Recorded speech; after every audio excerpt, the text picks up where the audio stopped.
来看台湾推动离化风电国产化，望讲会当来打造本土的产业链哦，创造1.2兆的产值。也毋过，有专家批评讲效果是真歹。经济部的林元署是表示讲，会来协助业者降低开发的成本，嘛来找资金投入。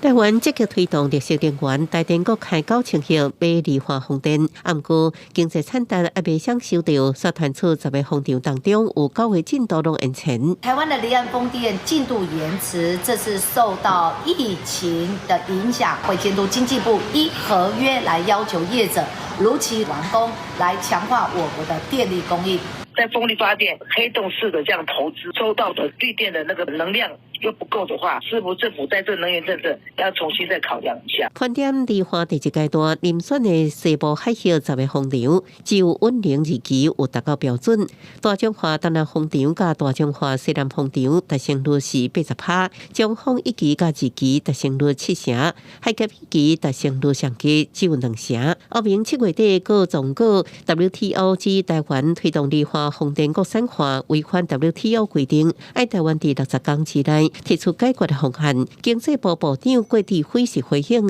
会朝开放方向建议，未来离化风电国产化恐怕出现变数。你违反 WTO 很多东西，对你可能会背锅嘛，对不对？所以政府自己要好好考虑这一点，用全部老百姓和全台湾工商业的钱来救几家风电产业的公司嘛，这其实是有问题的。产发署表示，9个风场达成率不如预期，是因为相关零组件国内无产制能量。林元署回应，面临全球开发成本欠悬，会用降低开发成本引导本土资金参加，协助业者克服挑战。记者综合报道。